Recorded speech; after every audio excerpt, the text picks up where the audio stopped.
talafou o le tu'eipi I lunga o anala leo 5 faao'amo, fa'amo tasi o fitu tesi ma le fā, iwa tasi tesi ma le tasi, ma le fa'amo iwa lua tesi ma le tasi. Ma lunga o le sino mai ngoa iai I lunga o le tu'eipi Facebook page, ma le ala ata le malo o le TV iwa. I se whakonga o Samoa, le tu'eipi. E toi whaatalo whaatula tātou o tunu o le nei tūlā, ai usi mea le whaafonga se faaopoponga le nei o tātou talafou, mo le nei AFIAFI. I tala tomua, o le a whaatali aloa ia le ofisa o tangata ta whao mai moa I Samoa, le taunu'u mai o le aula kapia le Pasefika, le Moana Pasefika I le maleva a le whaleolo, I le Aso Sā nei, o le malanga mai e o le Moana Pasefika.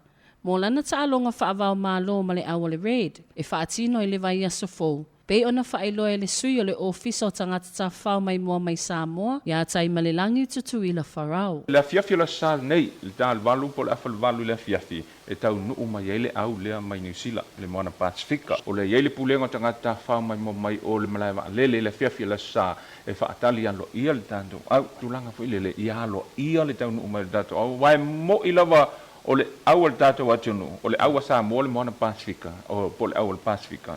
Ia, a o lewa to a officially a o mai tono Samoa.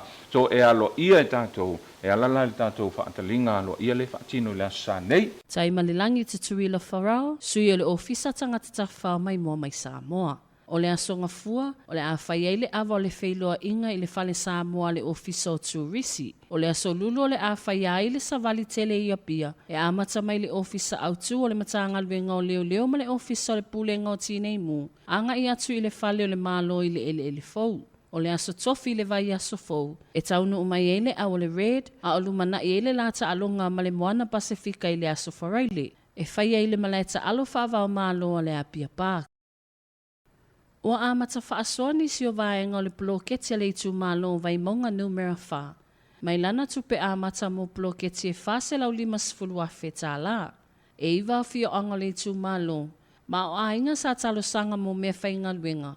E pei o suo, wili paelo, water blaster, mo le faatino ino ngā luenga. Whaapela au sui moa o ngā sui a tina amata maitai. Sa tufa ina I le tai au ana le la.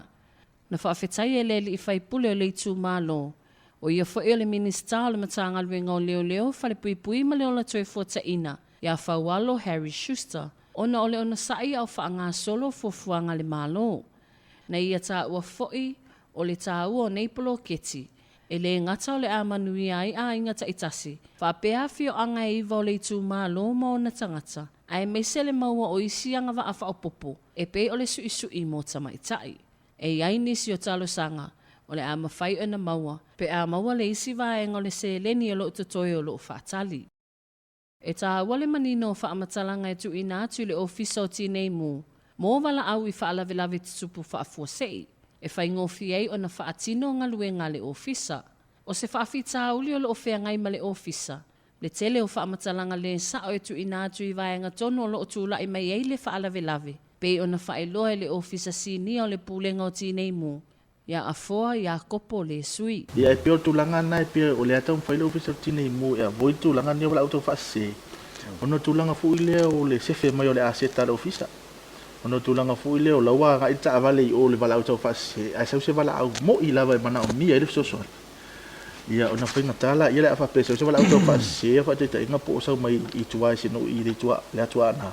Ia ale o se wala au I talafatai o taulanga e mana o mia tonu o le ta avale le. Ia whaateta inga po ta avale ave mai. O lo walu ta avale I le wala au tau whaase. Ia se wala au I au tafatonu lava I se mo taulanga po sa ta whainga luenga wa afia soifua. Ia au o le se memfrento e whai atu ona ua mamau le anga I ta avale le wala au tau whaase. Ia e peo tulanga na o lowo o male wala au mo I tauna tari atu ele ofisa. Ia ale ua alu ta avale peo le. Peo sintau whaamamlamanga le titi lea. O le tāua o le auaunaga, ina e mawhai o na lawea I soifua o le mamalo o le atunu'u. I taimi e tutupua I so o se whaalavelave mātu ia. Ia o wha feso'otai le iwa tasitasi, I so o se taimi e mo o mia I le feso'osoani. Oa onga o se vaenga tāua mo le whaalau tele ina o anga waa, e le whaatino ina o ngā luenga. O se tasi le o polkalame na malanga mai eini si o lo ia ma whaamasino, O le whaamasinonga whaitumalo au kilani Niu Sila. E whaatautaiani o ngā mua li i matama i tailo i ei Samoa. O le whaamoemoe lea le tātou sosaiete a loia. Ina ia whaalau tele le tomai mo le whaalelei o nisi o vaenga o loo faatino le loia. A wale whina wina o mata upu ilu mo le whaamasinonga. E pei ona manino mai le taita i fono le komitio o nga whaauau. A le sosaiete a loia i Samoa. Ia Sala Josephine Stowers. O me ta aua e ta onti tilo ai pe whape saunia la whaamasinonga me mua. O e sila fia le winga lau case. La saon me le te fia mana o e saoni ai lona lua. Ua lava Tapena o e motono le potu whamasino. E alala le iau sa ili ilinga o au fesili. O le whaalau tele ino o lo malama i lau whaila. Me uma whapena ina ia mawhai ei ona e alu atu i tono potu whamasino. Ua e lava Tapena. Mai lon tolu loa. Ua e ready a run lau case. O vaenga lala na lea ua toi o mai lātou. E toi mai e toi whai ilai fo i mātou ia ngā luenga man mātou pitola au whaaloia. Ina ia mwheona mātou toi fo i atu ia mātou clients. Ia alaua iei sisi whaasilinga fo i leon malama. E to o tolu whaamasino sa malanga mai, ma e lua so lea o onga. E le naunau ta inga, o le a whaaua wai pēne ia o onga mo nisi lava tomai faaopopo. I le faatino ino le galuega loia, ilu mo le whaamasinonga. Matala whaaiu, to e tolu vai o le taamilosanga ta ito o fitua le lalolangi, o lo o whaanga solo mo le nei tausanga. Ai o lo o la vea Samoa i au e se fulu pito i lunga, e pe o na iele awa le atunu i le tūlanga fitu. E na o le tasi le taimi sa man malo ai Samoa i le siampini o le ipo le taamilosanga ta ito o fitu. Lea sa manu malo ai Cape Town i Afrika i saute, e pe o na ia whaato i lalo i naile au malo sia Niu Sila. O le mae o le nā taamilosanga, sa whaatulanga i Samoa i le tūlanga mua i au umolo o tausini o i le taamilosanga. Pe tae, na toi pau tau mawhainga Samoa, i isi taamilosanga i 5 sa muli mai. Ma whaatulanga i lo na tūlanga fitu e pe o nei ai i le taimi nei. Mo le taamilosanga i le whaiunga le vaiaso o mawai i Hong Kong, e le imanuia tau mawhainga Samoa mo sona avanoa i le sailinga o le ipu au tū. Pe taina ta alo makenia mo se awe sa whanga atu i le sa ili o le tūlanga iwa o le taamilosanga. Ma i le taimi nei, o toi Tapena le Manu Samoa ta ito o fitu. Mo le taamilosanga i Singapore i le whaiunga o le nei vaiaso, o na soa i le matu Lucy Farani, a e tau alunga i ilo na tona i Peritania. Pe a whaatulanga au o le nei taamilosanga, o lo tūlanga mua Niu Sila e se LAU fast full lua na ai, tūlanga lua Argentina e se LAU luas fultasi ai, tūlanga tolu fiti e se LAU se fulu tolu, o Farani le tūlanga whae se LAU se fulu lua, tūlanga 5 Afrika i saute se LAU maletasi o na ai, tūlanga ono ai Australia e iwa sifulu iwa, ma Samoa le tūlanga fitu e iwa sifulu ono na ai.